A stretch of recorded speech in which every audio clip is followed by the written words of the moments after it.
আল্লাহ পাকের ঘর পর্যন্ত পৌঁছার যার সামর্থ্য অর্জিত হয়, শারীরিকভাবে যিনি সুস্থ থাকেন, আর্থিক সামর্থ্য যার অর্জিত হয়, তার উপর জীবনে একবার হজ সম্পাদন করাটা আল্লাহ তাআলা ফরজ করে দিয়েছেন, তিনি হজ সম্পাদন করবেন। এখন যার সামর্থ্য আছে, ব্যবস্থা হয়ে যাবে বা হয়ে যায়, তিনি হজে গমন করবেন।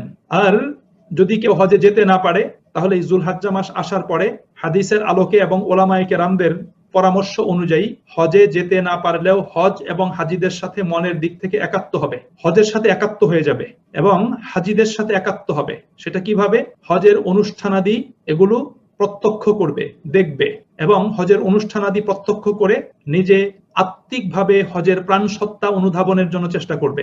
এবং এই যুলহাজ্জা মাসের চাঁদ ওঠার পরেই যারা হজে যাবে না, তাদেরকেও উলামায়ে কেরাম তালবিয়া পাঠের কথা বলেছেন, তারাও তালবিয়া পাঠ করবে। অর্থাৎ তারা ফিজিক্যালি হজে যেতে পারলো না, কিন্তু মনের দিক থেকে তারা সে আল্লাহ পাকের সেই সমস্ত মেহমানদের সাথে একাত্ম হয়ে যাবে যারা আল্লাহ পাকের ঘরে হজ করার জন্য গমন করেছে। মনের দিক থেকে আত্মিকভাবে হজের স্বাদ এবং মজা সেটা তারা আস্বাদন করতে সক্ষম হবে। এটা যুলহাজ্জা মাসের এটাও একটা আমল।